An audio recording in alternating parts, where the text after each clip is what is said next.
Jeff Durney. Jeff is the Senior Program Manager for System Safety and Human Factors at Dana-Farber Cancer Institute. In this role, Jeff brings subject matter expertise to the analysis and design of complex systems in preventing human errors. Jeff draws from his 10 years of experience as an airline pilot and flight instructor and work done implementing the surgical safety checklist at hospitals both in the U.S. and around the world. Jeff lent his expertise in the development of a system safety assessment methodology, which is being applied within the Institute for Preemptive Risk Assessment and Mitigation. He has served as a faculty member in the Institute for Healthcare Improvement's Patient Safety Executive Development Program and the Fellowship in Patient Safety and Quality at Harvard Medical School. Jeff earned a Bachelor of Science in Psychology from Boston University and a Master of Science in Health Management and Policy from the University of Massachusetts Lowell. Jeff, welcome and thank you. The floor is now yours. Perfect. Thank you so much. Can you guys hear me out there? Just want to do a quick sound check before I get started. Oh, I perfect. can hear you Excellent. fine. Thank you. Perfect. Just saw the text. Great. Thank you, guys. Well, thank you so much, and thanks for letting me take an hour of your time today to everyone who joined the call today. Thanks for that thorough introduction. I'll say no more. That's pretty much my life story. And what I wanted to talk to everyone today about is how we're actually trying to get proactive about risk management here at Dana-Farber. One of the things I noticed in my transition to the healthcare industry, really been in healthcare now for about 8 years, I guess, altogether, is that one of the things that differentiates us from what I saw in the airline industry was the big focus in the airline world was really trying to get ahead of events before they happen, trying to proactively manage risk and prevent bad things from happening on airplanes before they actually happen. And this is a particularly interesting time to be talking about airline safety. I'm sure all of you are watching the news and seeing what's going on with a certain type of airplane today. But that piece aside, generally speaking, airlines have really strived over the last 30, 40 years to really try to be proactive about how they manage risk and try to get ahead of some of these events before they manifest themselves as actual crashes. And so what I've been seeing in healthcare is that we're taking some baby steps down that road. But a lot of what we're doing so far has really been pretty reactive. An event happens, we investigate it, and we try to put some things in place to mitigate the situation so that the same event doesn't happen again down the line. But which is important, no question we have to do that, but we also need to try to get in front of some of these risks before they actually happen. So that's what I'm going to try to talk about over the next, hopefully a little less than an hour here, and give some time for questions as well. So let me just make sure my slides are advancing here before I start talking away. There's a little bit of a lag on my end. Let's see here. Oh, there we go. Perfect. Okay, seems to be working. Just a couple seconds lag. So what I want to talk about today is we'll talk about errors, just kind of a little bit of information on the types of errors that we see and how we should be approaching them a little bit differently based on the type of errors. We'll talk a little bit about human factor science, which has become my area of expertise. I got some exposure to this when I was in the airline world and been studying it ever since for several years. But we'll talk about human factors, what it is, what it isn't, and how we can apply it to safety, both in healthcare as well as the aviation industry. And I'll talk a little bit about systems thinking in patient safety, so getting a little higher level, getting away from sort of the sharp end of where errors happen, and then trying to think of what are some of those system factors that contribute to errors that we see. And then I want to talk a little bit about this proactive system safety assessment that we've been doing at Dana-Farber here for the last, about 2.5 years since I joined the team here. So a little background, there goes the slide, perfect. A little background about Dana-Farber. I'm sure many of you are familiar with the Farber here in Boston, but we've been around a while here since 1947, and we're a principal teaching affiliate of Harvard Medical School. We're really a comprehensive cancer center. Most of our business is ambulatory, although we do have 30 licensed inpatient beds as well. Those beds physically reside at Brigham and Women's Hospital just down the street here, but they're actually our beds that happen to be in the walls of the Brigham. And we are a founding member of the Dana-Farber Harvard Cancer Center and one of 49 NCI-designated comprehensive cancer centers in the U.S. And we're also one of 19 federally designated centers for AIDS research as well, which I know a lot of folks aren't necessarily aware of. I certainly didn't know that before I came to Dana-Farber. And we're pretty consistently ranked by U.S. News and World Report in both adult and pediatric cancer care. So I want to talk a little bit about our structure here first within the Department of Quality and Safety, which is where I actually live. And hopefully this slide will be coming up here. Oh, there we go. Perfect. It's up. So we live in the Department of Quality and Patient Safety here at Dana-Farber. Over our department is the Chief Quality Officer, and we also have a Vice President of Quality and Patient Safety over our department. But within our department itself, there are several teams. Process improvement is my team. I'll talk about that in just a second. But also within our department, we have regulatory compliance and reporting. We have Dana-Farber's Pathways team, which is, I won't go into a lot of detail about Pathways, but think of it as sort of a decision support tool for clinicians picking cancer care regimens for patients based on their type of tumor. And then also quality and operations are in our department, as well as the cancer registry.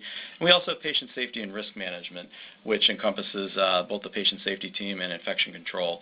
And also risk management and patient family relations fall under that branch as well. But I live here on the process improvement team, and one of the things we're trying to do differently here at Dana-Farber is not just view process improvement from an efficiency lens, which is how many folks may have seen it in other organizations. I've worked in other places where the PI folks were generally the safety folks. Were the efficiency folks. But what we've tried to do on our team is tackle projects that both look at efficiency as well as safety. And so we have expertise in both domains on our team. The systems engineering side on the right here, that's sort of the efficiency side of the house, where we have industrial engineers that work on projects related to things like wait times and flow through clinics and that sort of thing. But then also on my side is the system safety and human factors side, where one of the services that I offer is a comprehensive system safety assessment, which I'll talk about at the end of this talk. So I won't go into detail here about all the sub-steps here that we do. I'll go into those a little bit more detail later. But one of the things I also do is I collaborate with our existing patient safety and risk management teams to help them with some of their root cause analyses that they do. And how I play a role there is because of my process improvement background and because I have process improvement folks on my team, I can help them with process mapping and then diving into the map to look for opportunities where we may have vulnerabilities from both a safety and efficiency standpoint to actually to improve the processes that they're looking at. And then also a hefty portion of what I do involves teaching human factors approaches, so not only on webinars like today, but as you heard in my bio, we just recently started teaching in a newly developed Master's in Healthcare Quality and Safety at Harvard Medical School, a new program there for postdocs. So teaching some of these approaches in that setting as well. We also have some in-house offerings where we teach some of these competencies as well. But the important point here is the team is really an overlap between safety and efficiency, and it's designed that way. Our Chief Quality Officer, Joe Jacobson, had this vision when he brought myself here as well as my director, Hakeem Lakhani, to really see that, we're not just focusing on efficiency on the PI team. We're trying to bridge these two worlds. And it's really, it's been an interesting endeavor, and it's working pretty well now because we complement each other with the different skills that we bring within the different teams that we have in our department. So let's jump in here and talk about mistakes a little bit.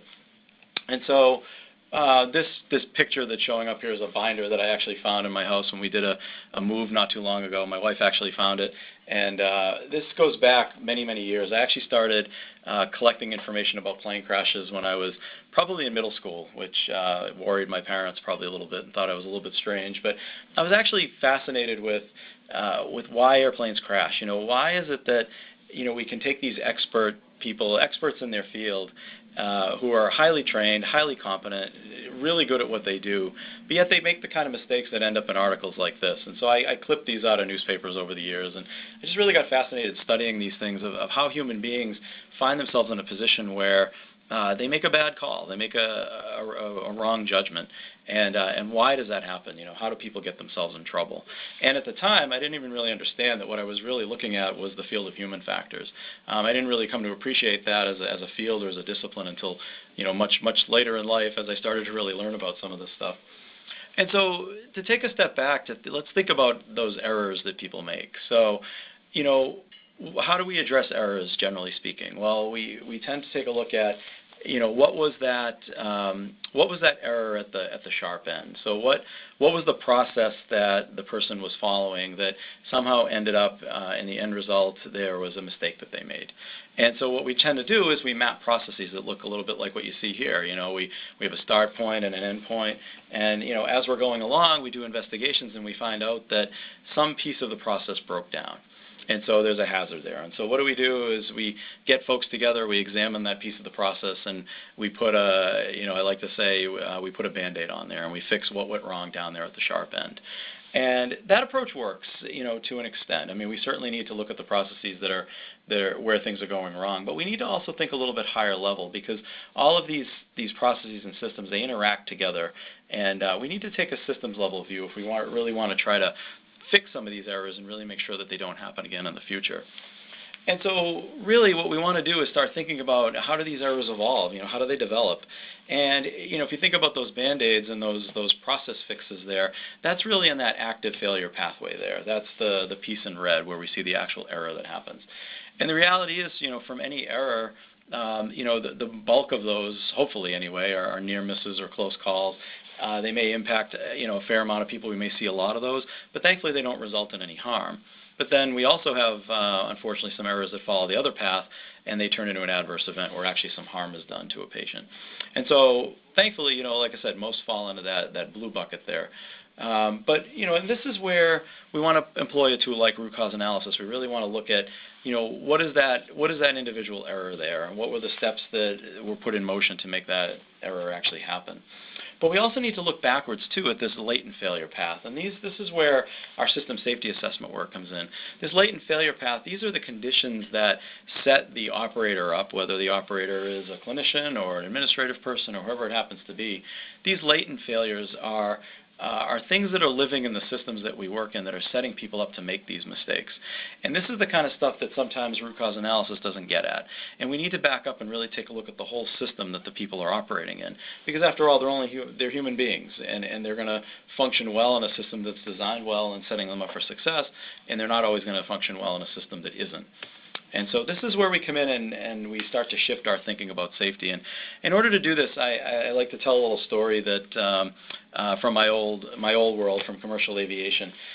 This helps sort of set the stage for this shift in thinking. And so if you think about the early days of commercial aviation, there really were two major threats to safety. There's the airplanes themselves, but then there's also the people that are sitting in the front of those airplanes, the people that are actually operating them, so the flight crews, the pilots.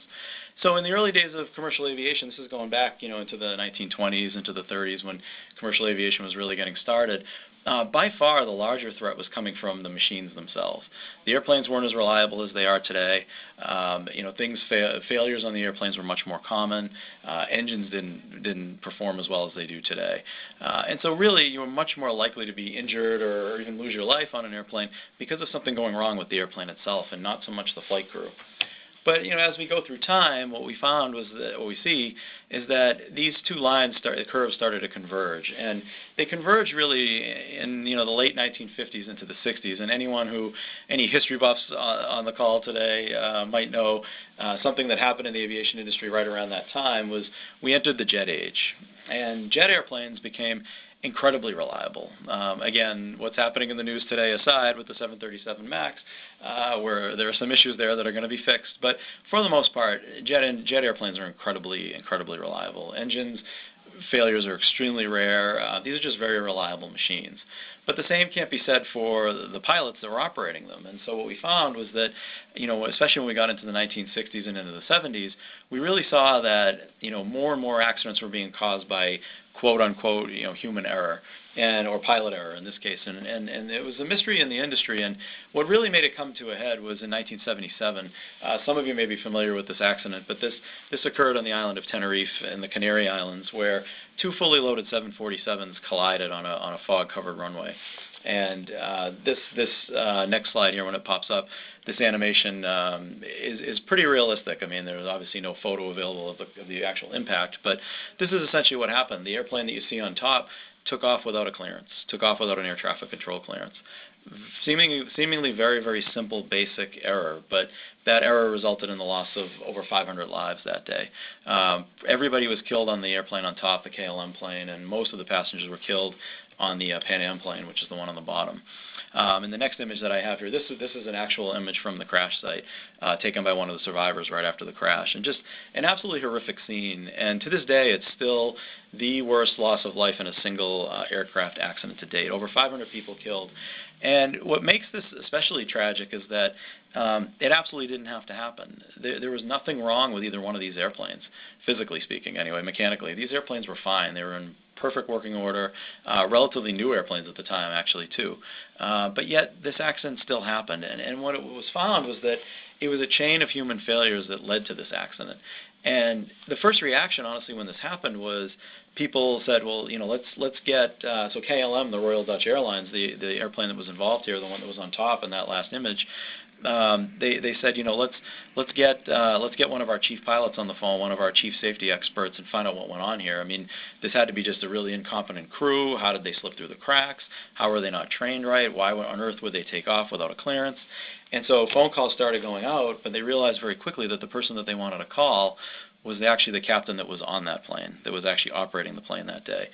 His name was Jacob Van Zanten, and this is a picture of him from an advertisement for KLM right around that time. Literally the poster guy for safety at that airline, and yet he made the mistake of taking off without an air traffic control clearance. Basic fundamental error that any pilot would say, I would never do that. And in the 10 years I was flying, I couldn't imagine ever doing that. But yet, it happened. And so this really opened up the eyes to the airline world to say, we need to start thinking about airline safety and accidents a little bit differently. And so what did they do? They actually started shifting their focus in aviation safety from just looking at sort of the technical aspects of accidents, and they started looking at the human aspect of incidents.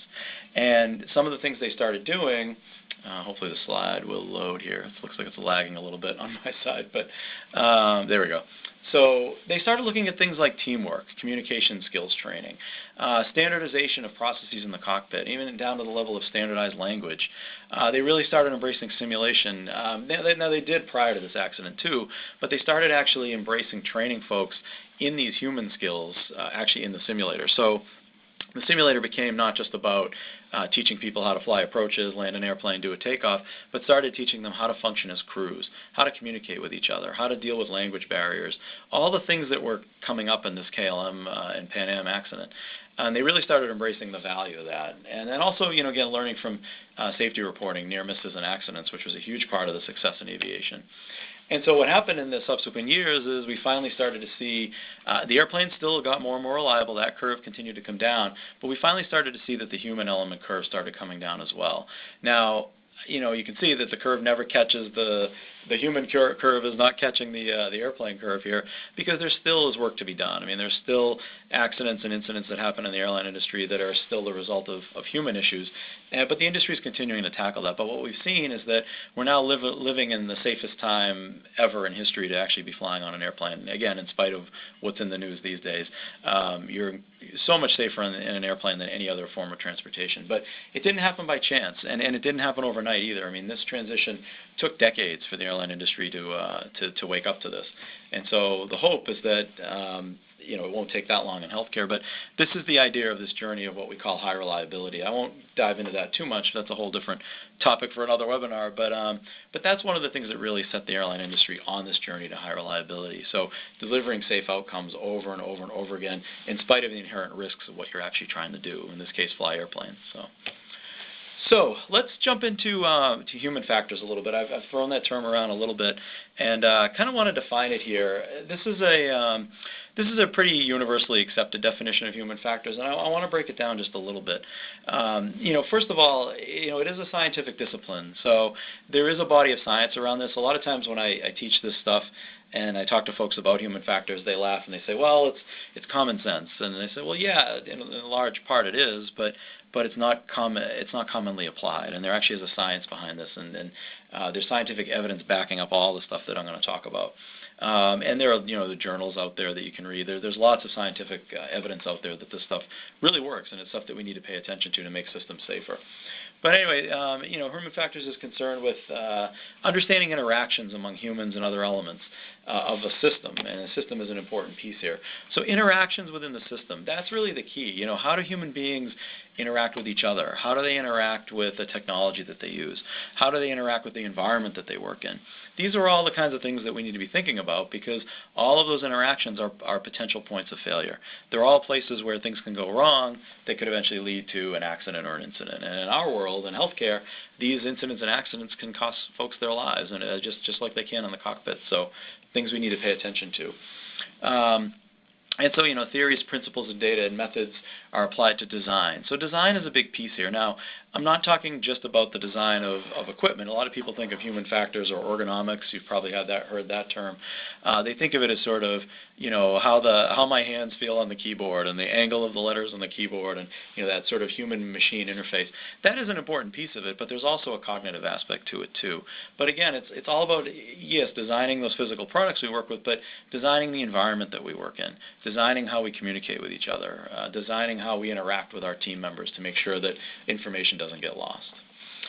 And then finally, it's optimizing human well-being and overall system performance. Now, this human well-being piece is important because people often think of human factors as, well, we're trying to find the flaws with the human beings. We're trying to call human beings out for the silly mistakes that they make, and holding them accountable. And it's actually the exact opposite. It's trying to find those situations where we're setting people up to make mistakes, and mistakes that they're going to make only because they're human, not because they're defective in some way. So it's really about making sure that the humans are taken care of in the system. And then finally, system performance. Again, it's making sure that the overall system works the way you want it to.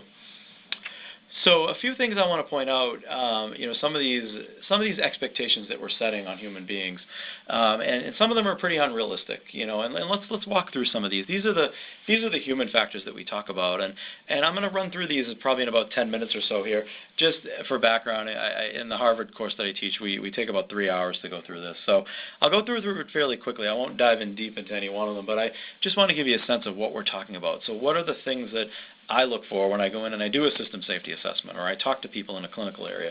What are the red flags for me to say, we're setting people up to make a mistake here? So the first one is, hopefully this is pretty obvious, but this idea of multitasking.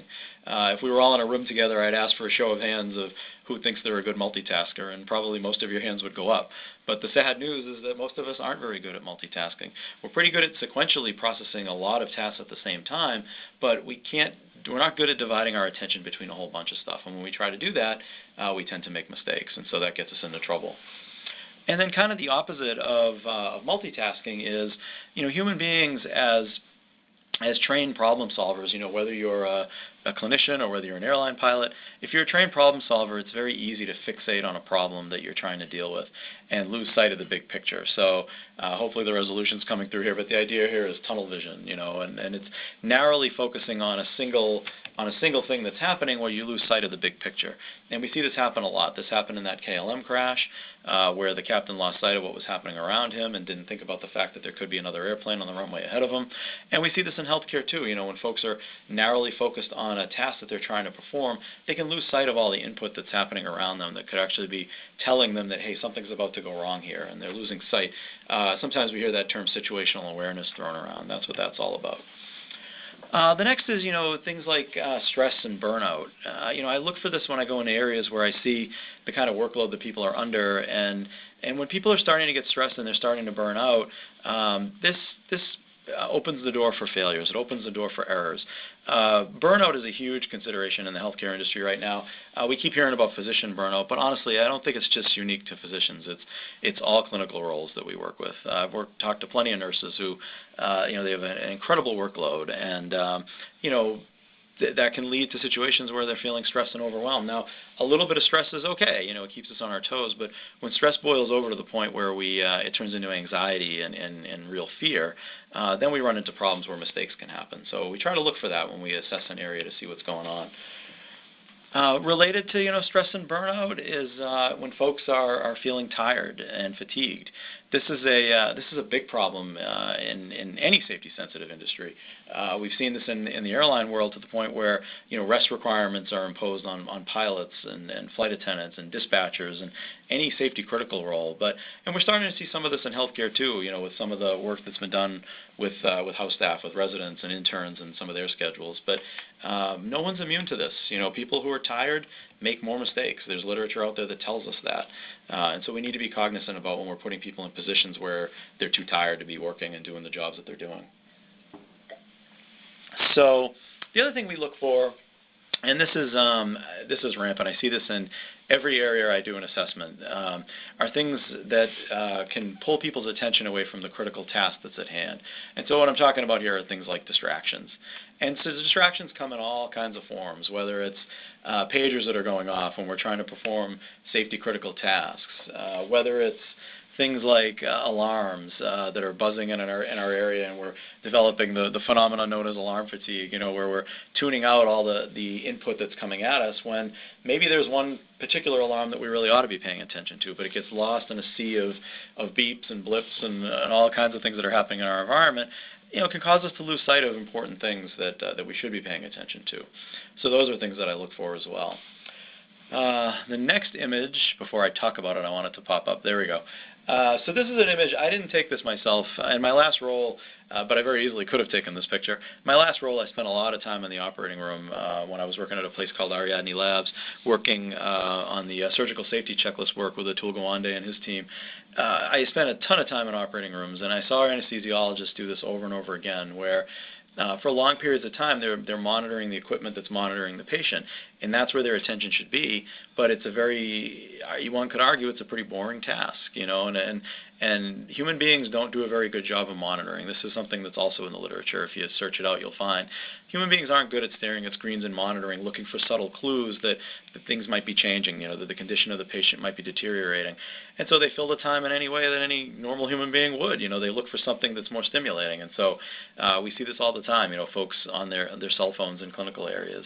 But that's, it's another form of distraction as resulting from boredom. And again, things can get missed here. Another thing that we do, and I always try to watch for this when I go in and do assessments, is, when are we relying on people's memories? When are we relying on people to keep vast amounts of information in their heads and to carry out critical tasks? One thing I've seen, work that I do here is pharmacists, for example, transcribing things manually from system to system, keeping, strings of digits in their heads and entering that information into another system, whether it's doses, whether it's drug names, whatever it happens to be. But we know from the literature that, people, their memories are, especially short-term memory, is very finite in its capacity. And so when we're putting people in situations where they have to remember safety-critical information and then recall it immediately when they need to act on it, that's not always the best situation. It's setting somebody up to make a mistake. But there are things that we can do to intervene and help people to not have to rely on their memories as much. Things like cognitive aids, whether it's checklists, workflows, whatever. This next image, hopefully the message is coming across here clearly. Information overload. We live in a time where we have so much information at our fingertips, particularly with electronic health records. The question becomes, is it too much information? Is it too much that we're trying to sort through as clinicians or even as administrators? Are we seeing the forest through the trees here? Are we really honing in on the important piece of information? Email is a great example of this. Again, if we're in a room together, I'd ask for a show of hands of who feels bogged down with their inbox sometimes. I mean, we all do. But again, when safety-critical information is buried in that sea of emails, it can result in a problem. Stuff can get missed that's important. Things like, look-alike, sound-alike drugs. This is something that we look for a lot when I go into areas. The idea here is, are there situations where we're presenting information to people that is easily confused but safety critical? So, for example, two different drugs with two very different purposes that look very much alike. These are situations where it'd be really easy for a busy clinician to grab the wrong bottle if it happens to be stored in the same area as the other one. And when someone's in a hurry, these kinds of errors can happen. And we've seen this happen everywhere. These things are unfortunately fairly common. And so we look for that. Are there situations where we're putting people in position where they have to discriminate amongst fine details like that when it may not be easy to do it? This next image, this picture I did take myself. When you do this work long enough, you start to see these things in your daily life, and I love to pull out my phone and snap shots of these things. But this is a real crosswalk. I was walking to work one day. This is when I worked at the Brigham a few years ago, where I was about to step into the crosswalk and happen to look up, and I see both the walk light and the don't walk light sign on in my face. And so you can't see it in this picture, but just to the left, there's a car sitting there. And I was about to step into that intersection, and I had to think to myself, what do they want me to do here? Can I walk? Can I not walk? It turns out what had happened is the don't walk sign had actually applied to the other direction, but overnight it had been windy and the sign had swung. And so now I'm presented with conflicting information here. Now, it's kind of a silly example. I figured it out and I survived. I didn't get hit by a car that day. But think about situations in clinical settings where, we expect people to make safety critical decisions, maybe not taking their own life into their own hands by stepping into a crosswalk, but taking the life of a patient into their own hands. And then they have to make a critical decision, but they're getting conflicting pieces of information from different sources. So again, that's something that I try to look for when I get in, I interview folks and I look at their work processes to try to see, are there situations where they're being set up to make mistakes like this crosswalk example. So communication. This is, I know it's a funny little cartoon, and hopefully you can see it with the resolution here, but essentially what these folks did is they dropped a patient on the floor and said, and that's why we lift on 3. So it's a communication breakdown, basically. And we see this quite a bit in errors, and I'm sure in your own organizations you've seen this too, where I think it's pretty safe to say that the vast majority of events that get reported, or even things that don't get reported, that we find out, when we go into areas to interview folks, a lot of them, the vast majority, result from communication breakdowns.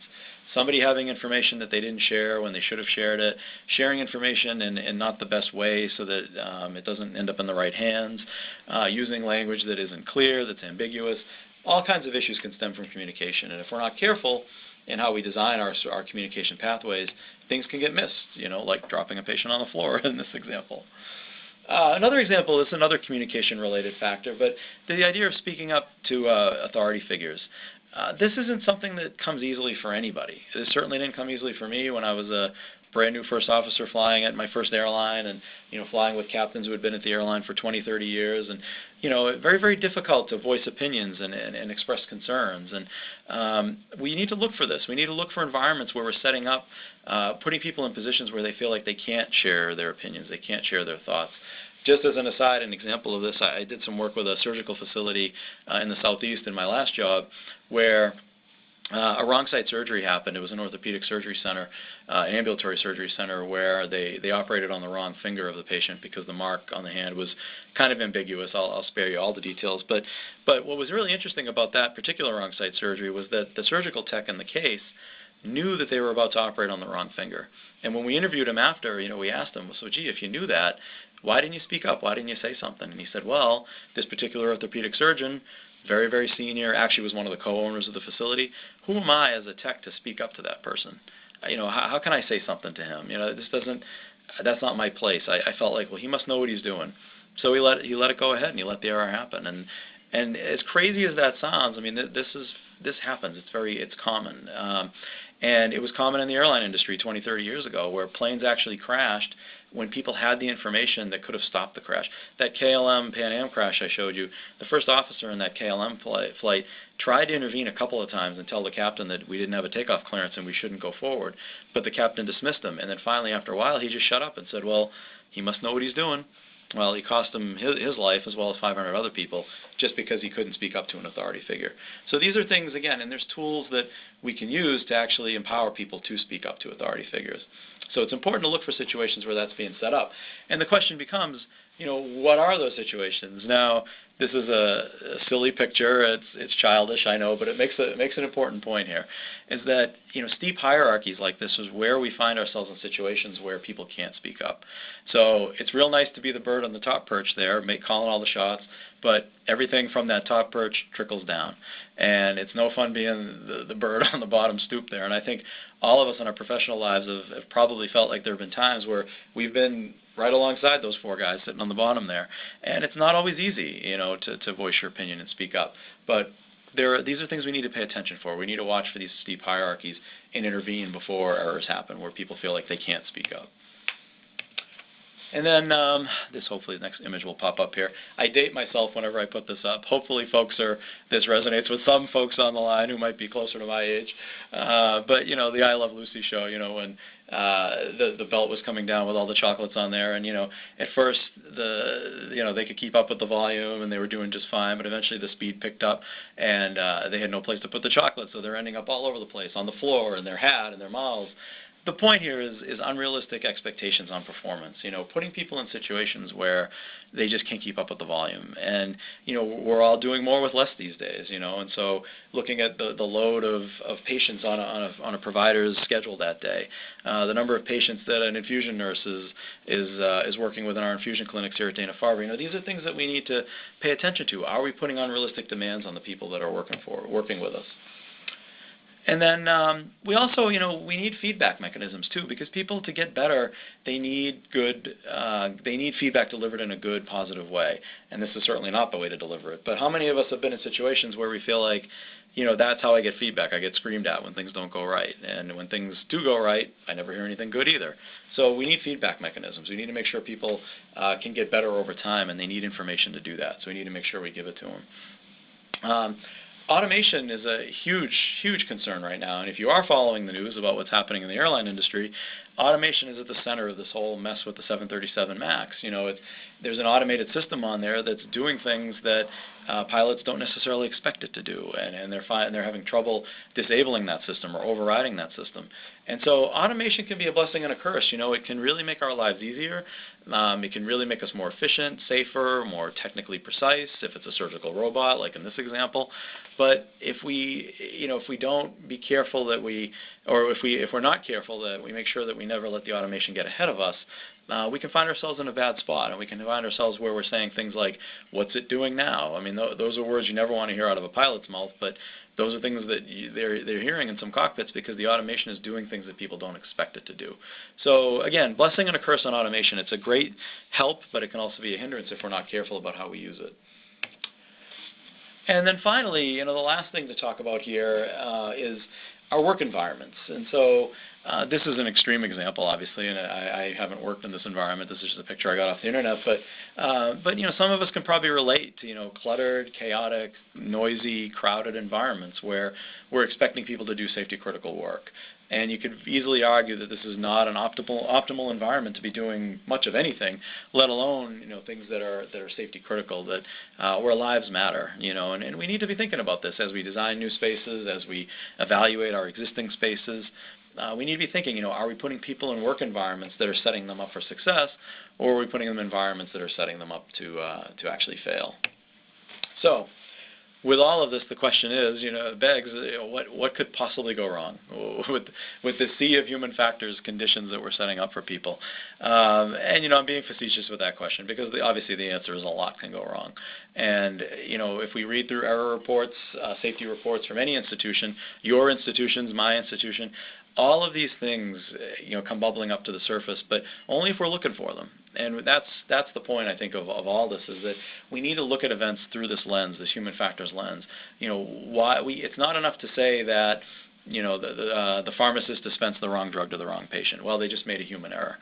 That's never good enough. There are lots of things that set that pharmacist up to make that mistake. In the surgical example that I gave, there are lots of things that made sure that surgeon operated on the wrong finger that day. Lots of things set that ball in motion, and we need to look for those things that are setting people up to make these mistakes. So that's basically what I cover in about 3 hours at Harvard. So I'm hoping my 10 or 15 minutes there did it justice. I know I went through that pretty quickly, but I definitely will leave some time for questions at the end here. But before we do get to the end, I do want to talk about this idea of systems thinking and safety. And this is really what's one of the things that hopefully we're being somewhat innovative in doing at Dana-Farber, is really trying to get a systems view of what's happening with errors. And so when we think about this, let's define kind of what systems mean. So, there's potential unsafe acts that people can do, and this is that whole sea of human factor stuff that can lead people down the road of doing something that's unsafe. But these human factors considerations or human factors violations or vulnerabilities, whatever you want to call them, they live at a whole bunch of different levels. So they live at the level of the individual. Now, individuals don't operate in vacuums, right? They work as part of a team.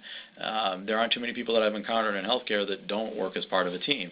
And so we need to be looking at the team level for where these factors are present. Then, as I said at the end of the last slide, they work in an environment. We have to look at the environment. There are threats, from a human factor standpoint that are living at that environment level that we need to be looking for. The threats can live at the management level. So we talked about things like feedback. We talked about unrealistic performance expectations. These are all things that live at the management level, and we need to be looking there for some of these human factors considerations as well. And then even all the way up to the organization. The organization sets policies that people are expected to follow, and the question becomes, are these policies followable? Are they clear to the end users what they're supposed to do? And if they're not, are we revising those policies from time to time to make sure that we're not putting people in the position to make mistakes? And so what we do is, to intervene here when we discover these things is there's really three things that we can do. We can intervene at the level of process design, so looking at the way people do their work and intervening there and changing how they do their work, or helping them understand how to change how they do their work is a better way to put it. But then also looking at the organizational design, what are the roles that we have present? What are the management roles and functions that are set up?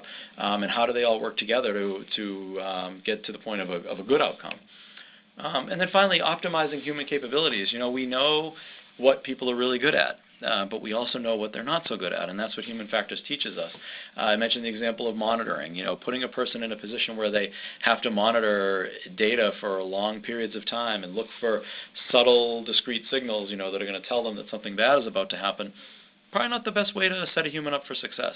So let's be thinking about how can we get the best out of the people that are working with us, instead of putting them in positions where we sometimes bring out the worst in them. So how we approach this at Dana-Farber, and this is the last piece that I'll talk about, is our system safety assessment.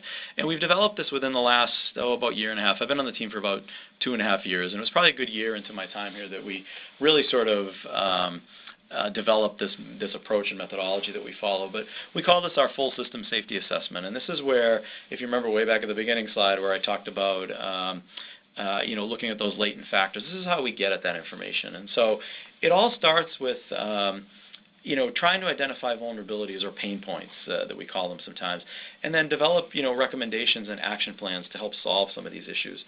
And so I'll talk about each one of these really quickly.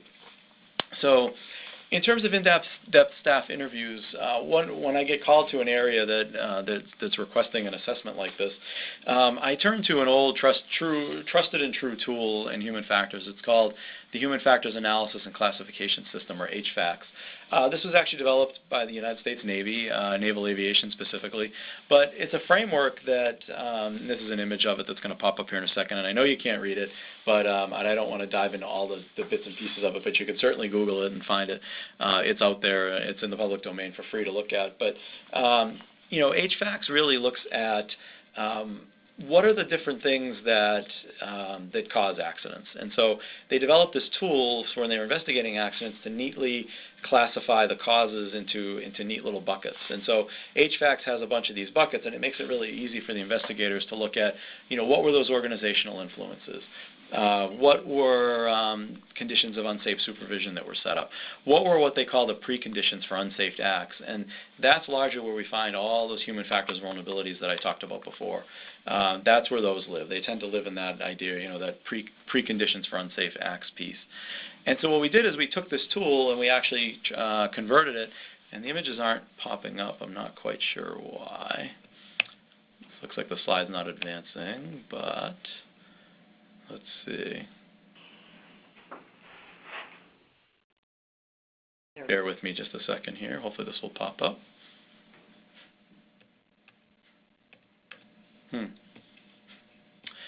Looks like it's a little stuck, so I'm not quite sure why. Let's see. Well, oh, there we go. Perfect. We're back in business. Okay. So technology for us. So we turned this into a nice, neat little questionnaire where we could, we answer the question, if we know enough about the human factors that we can neatly classify all these root causes of accidents that have already occurred, then why can't we just use these things beforehand to figure out, when are bad things going to happen? So why can't we look at the supervisory structure and say, There's no opportunities for feedback there. Managers aren't present on the front lines. We're putting people in a position where they're working tired. They're doing too much with too little time. Those are the kind of things that we can see. Let's try to identify those and get ahead of them. And the next piece is, if this advances here, hopefully it will. Looks like my connection is back. Well, I'll start talking about it, and hopefully the slide will play up. Here we go. Perfect. So with work observations, one of the things we try to do is we think about, work as imagined versus work as done. So we like to think of our work as sort of neatly classified into these straightforward little steps with decision points and starts and ends that are neat and obvious. But the reality is that most people's work looks like the image on the right. Lots of steps that may or may not be necessary, communication paths that aren't clear. We go in, and this is where I bring in the industrial engineers on my team to really look critically at the systems and sort of figure out, what can we do to optimize the system and design work processes so that it sets people up for success. Then what we also do is we look at the tools that people use to do their jobs. We do an in-depth, thorough review of job aids, like checklists, for example. This is an example of a clean room checklist from the pharmacy that I looked at, and I said, well, okay, it's a start of a checklist, but could be a little bit confusing to work with. And so I worked with the team to develop something that looks a little bit more like an aviation checklist, or looks a little more like the surgical safety checklist that from my old world that some of you may have seen. Try to get these tools so that they're in a state where they can be used optimally by frontline folks, and that it's not hard to find the information that they're looking for. And then the next thing we do is, we map out processes, and this is, of course, a core competency of any process improvement team, and this is where the industrial engineers really come in handy. We get in there and we really try to understand their work processes. So we map everything out in detail, and then we flag, where are we seeing vulnerabilities? Where are we seeing both safety and efficiency, to be honest? I mean, my world is more focused on the safety side, but the engineers will always come in and say, well, there's some efficiency trade-offs here too. And so we need to think about, where can we actually make the processes a little more efficient and highlight where some of those vulnerabilities live. And then finally, we need to think about interfaces, and this is where it brings it really up to the system level. So it's real easy to look at one area and think of it as operating in a vacuum. And so the example I pull up here is our research pharmacy, because we've done some work with them. But when we go in there and we talk to them, we have to remember that the Dana-Farber Research Pharmacy works with drug suppliers, the sponsors for the clinical trials, for the 700 or 800 active clinical trials we have here at Dana-Farber. That's a key interface that we need to look at. How is information shared between those two bodies? Where are the lapses in communication? Where are there possibly information being lost between the communication? But then also, with frontline providers, with the research groups, regulators, and then, of course, patients, right? At the end of the day, I mean, that's what this work is all about. But so we have to look at those interfaces and identify where there are opportunities to improve how we're interfacing with other areas.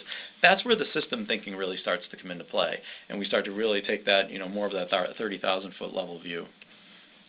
And so what do we find when we do one of these assessments? And generally, we find pretty similar, pretty consistent findings across areas. This happens to come from one area that we worked with, but we see the same things over and over again. And we find vulnerabilities that live in, team dynamics, scheduling, the physical design of space, the complexity of processes people work with, training deficiencies, situations where the staff, their safety might be at risk. Then we think of the safety of patients all the time, but do we think enough about the safety of the staff that are working with our patients?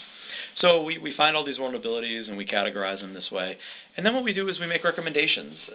And so one of the things we try to focus on is this hierarchy of interventions. Some of you have probably seen a version of this floating around out there, but there are interventions that are stronger than others. I mean, that's just the reality of it. And the rule here is generally interventions that are going to focus narrowly on human behaviors and rely on those human behaviors to be successful.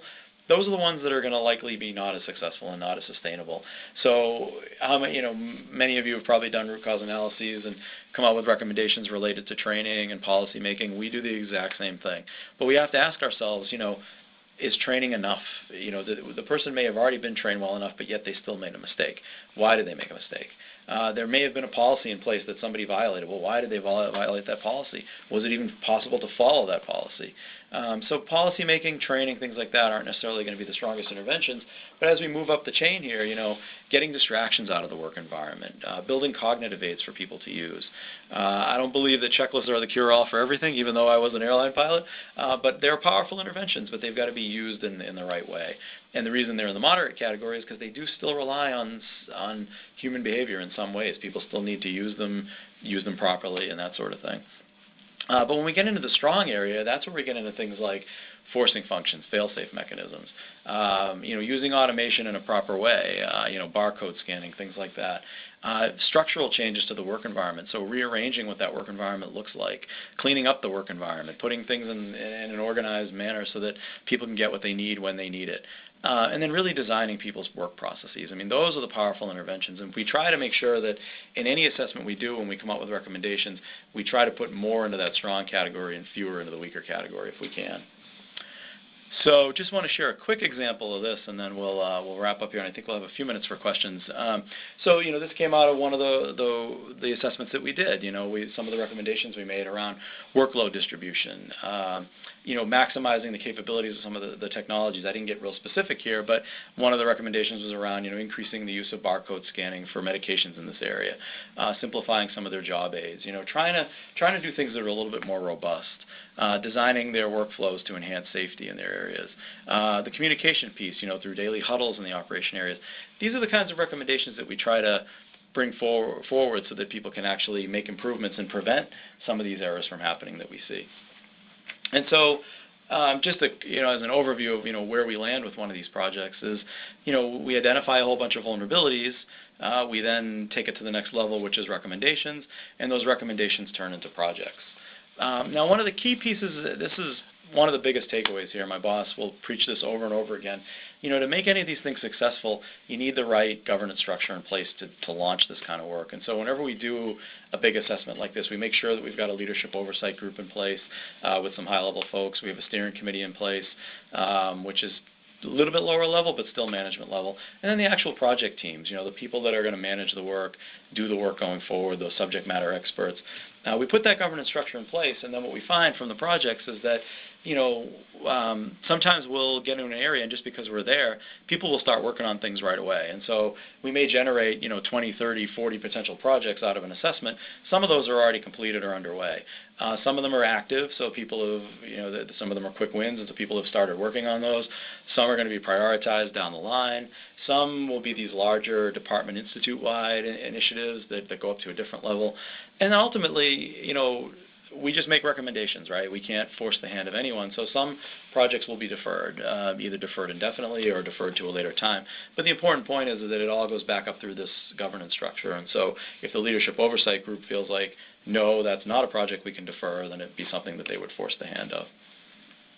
So a couple of quick takeaways here, and then we'll have a couple minutes, I think, for questions. Things to keep in mind is that, we can't make human beings error-proof, but we can make the systems that they work in error-proof, or at least certainly error-resistant, and that's what we should be thinking about. So the idea here is we should stop trying to fix people and start trying to fix the systems that they work in, and we're going to be more successful if we do that. And then always keep this human element in the background with all improvement initiatives, and focus on interventions that aren't too reliant on the human beings to do something in order to be successful. The more you can take the human decision-making element and behavior element out of solutions, the better those solutions are going to be, and the stronger they're going to be, and the easier they'll be to sustain. And then that governance structure is really key, for moving any kind of project forward. You've got to have that right structure in place to make sure folks are accountable and they actually are going to do what they're supposed to do. And then I like to end on James Reason's quote, because I think it sums this work up beautifully. We can't change the human condition, but we can change the conditions under which humans work. And I think at the end of the day, those are words to live by. This comes back to that whole issue of stop trying to fix people, but fix the conditions that the people work in. So that is all I have for today. I wanted to give a chance to open up for questions.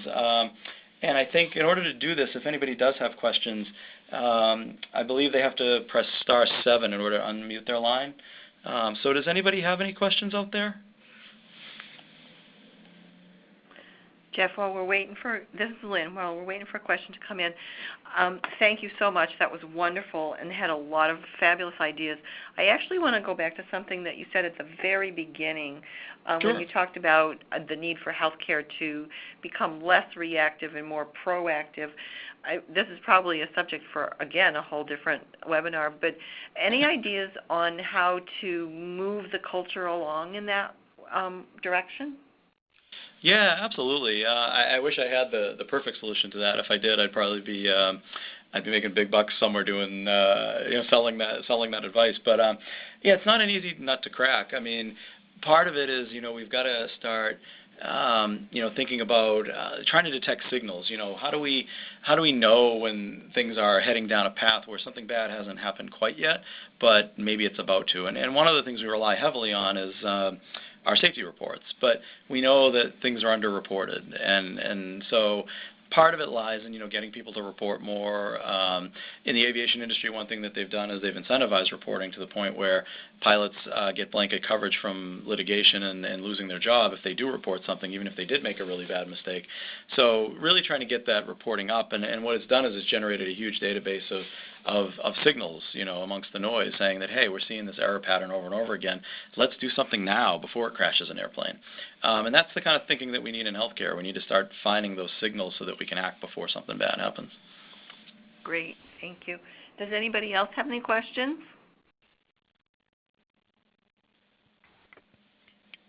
Hi. Hello. Hi, Lynn? Yes. Jeff?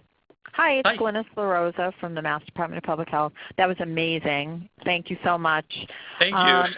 Yeah, I mean, I'd like more information if that could be shared on the Harvard course that you're teaching. Maybe that could go out to members later or in another, I don't know, Lynn, what the suggestion would be for that. But I'm interested in learning more about that. Thanks, Jeff.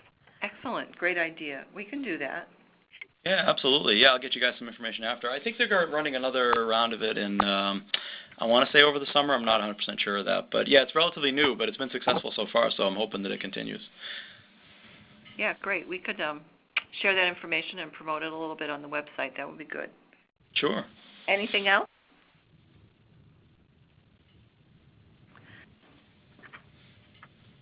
If not, it is 1 o'clock, and again, I want to thank Jeff so much. I totally agree. That was amazing. A lot to think about, a lot of fabulous information.